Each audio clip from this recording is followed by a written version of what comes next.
We all know that there was a big tech rig job in effect to help drag Joe Biden across the finish line. Now, you don't even have to be a dyed-in-the-wool Republican or even a Trump voter to look at the basic facts and say Facebook, Twitter, Instagram, every single big tech platform with any kind of substantial audience was all pulling in the direction of Joe Biden to be elected, and they were willing to do whatever they could on their platforms to help to make that happen, including certainly keeping the Hunter Biden story from ever seeing the light of day. One reason that we have talked so much about Elon Musk buying Twitter is because it changes the game just in terms of having someone who is willing to allow natural, honest conversations to take place on Twitter. Now, I'm not saying that everything Elon Musk has done is perfect. I'm not even saying that there's going to be a great business there or that somehow Twitter is going to flourish with Elon Musk in control.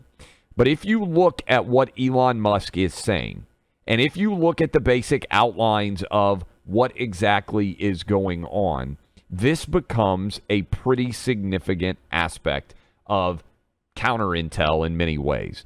And I want to play many of these sound bites from an interview that Elon Musk did yesterday with CNBC. And I want to start with the most consequential, I think, which is him directly saying on CNBC that the suppression of the Hunter Biden laptop story is election interference. And I want to play this audio for you because unless I am wrong, I don't think I am. I don't believe any big tech executive has ever publicly acknowledged the suppression of Hunter Biden was election interference. We hear all the time about the sanctity of elections in this country.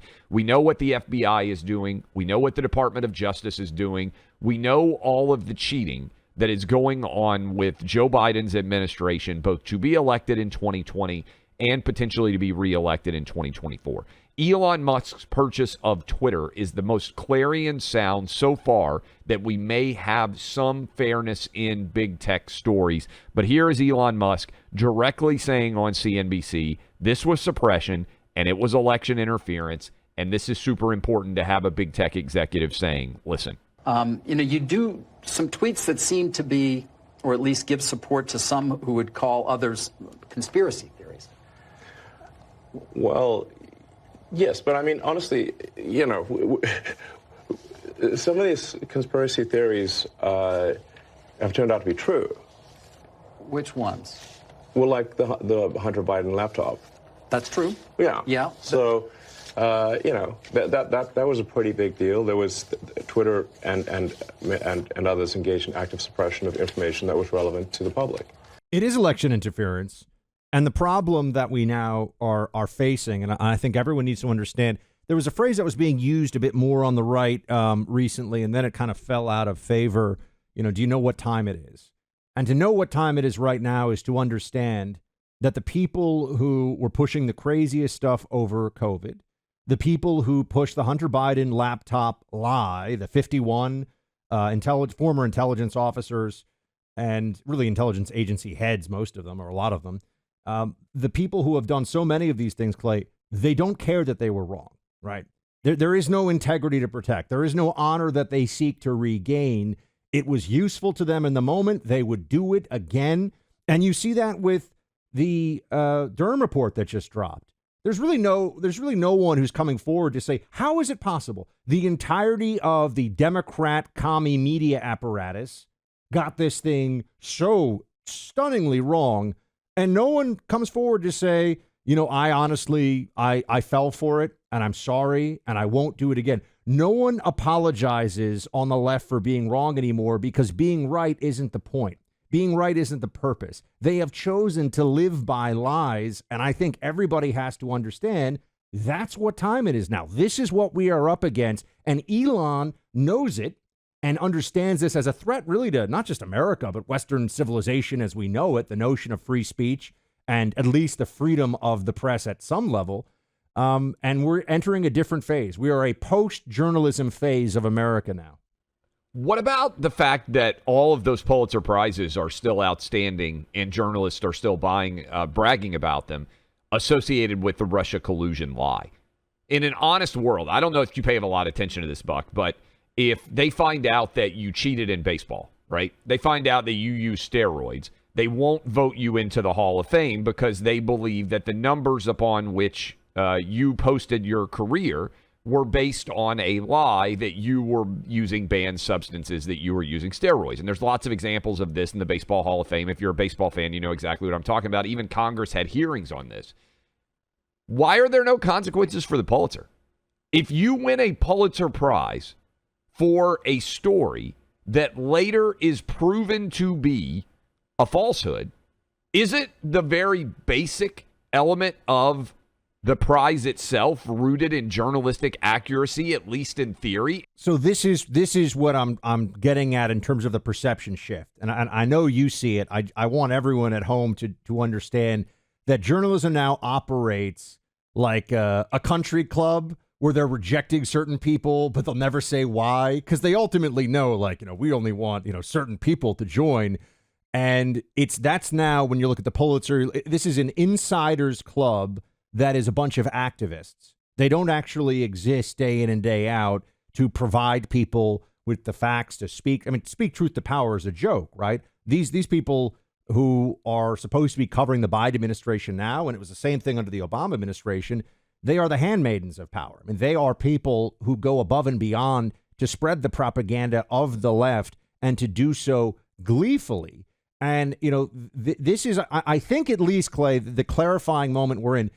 It's really good when someone like Elon comes forward and says, it's not about, do we have the clip, by the way, where he talks about, do we want to do it? Yeah, we have the clip about money. I think that's significant, too. Yeah, we should definitely play it. Journalists get so defensive about Soros all the time. And I really mean this. This is a foreign-born billionaire who has decided to make American cities more dangerous. More people have been, murdered, raped, mugged, assaulted, robbed, because of policies that no one ever even thought to pursue in the way that Soros has. And this is a matter of public record. Journos that were always, why are you picking on Soros? And it's because I think ultimately they have some affinity for Soros and also all the foundations that he funds, including things that are just meant to attack people on the right. Soros money does go to those entities and organizations. But beyond that, Clay, this notion that someone like Elon Musk might have some greater purpose, might have something in mind beyond just getting the chattering classes, clinking their champagne glasses in order to talk about how great he is. Here's Elon when he's pushed by this CNBC journalist, and he just says, look, there's something more. Play 4. You tweeted this thing about George Soros. Well, I'm looking for it because I want to make sure I quote it properly. But, I mean, you know what you wrote. But you basically... It reminds me of Magneto. It's just like, calm down, people. This is not like made a federal case out of it. You also...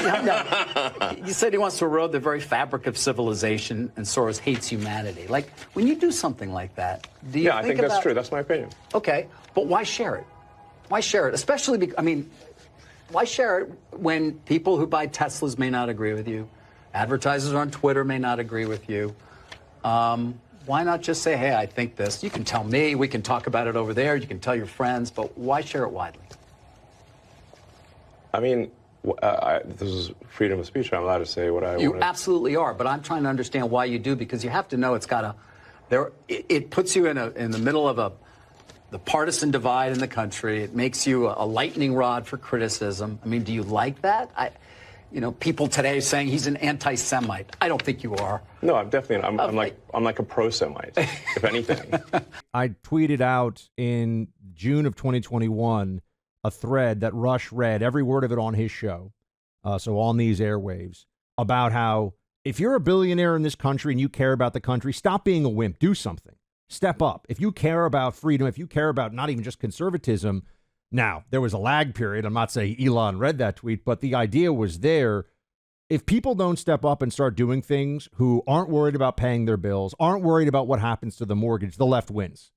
So Elon, this is why they hate him now so much, because there is a rallying effect. Other people who are in positions of They can say what they want without real material consequence to them, other than the New York Times maybe criticizing them. Other people may want to come forward and say, you know what? Gender transitions for 12-year-olds, not a good idea. Turning our cities into high-crime hellscapes, not a good idea. Using big tech to suppress certain thoughts and ideas during a pandemic and to push lies during an election, not a good idea. Yeah, we agree, and that's why I was so happy to hear, joyous almost, to hear that interview with Elon Musk when he said that, because we've been hammering home the same thing.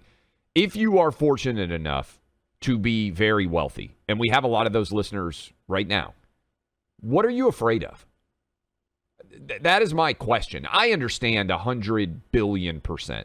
Because I've been there. If you have young kids and you're worried about paying your mortgage, if you've got a kid in college and you're helping to put that kid through college, and man, you really have to have your job in order to do that. If you're an employee and your ability to take care of your family is directly dictated by what you make on a week-to-week basis, I 100% understand why you may have strong opinions, but you feel like you just got to bite your tongue. But if you are worth 20, 30, 40 million dollars or more, and you aren't willing to say exactly what you think, what are you afraid of? And why are you such a coward? And so for whether you agree or disagree with Elon Musk, I mean, I think he would acknowledge, hey, at $44 billion, I overpaid for Twitter. But Elon Musk is a long horizon guy. I mean, he wants to put people on Mars.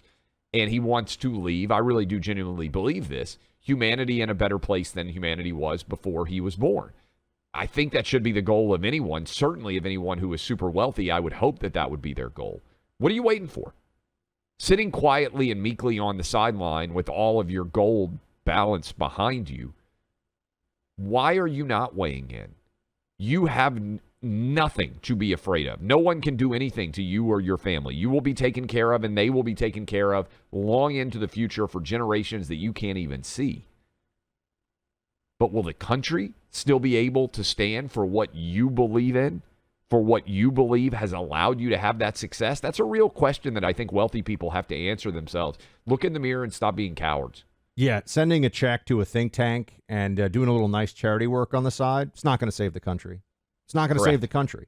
So for the people out there who are on the right, or I would even say, to borrow from you, Clay, that are on the side of the sane versus the insane.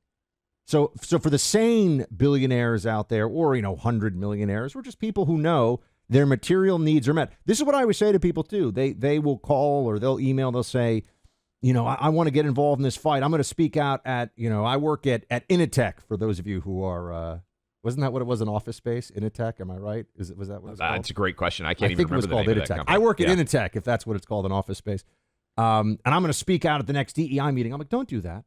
Don't do that. It's going to get you fired.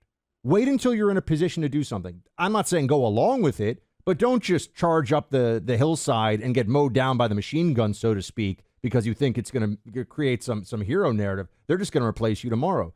Some people, you're in position sometimes to fight. You're in position sometimes to rest, refit, and recoup, right?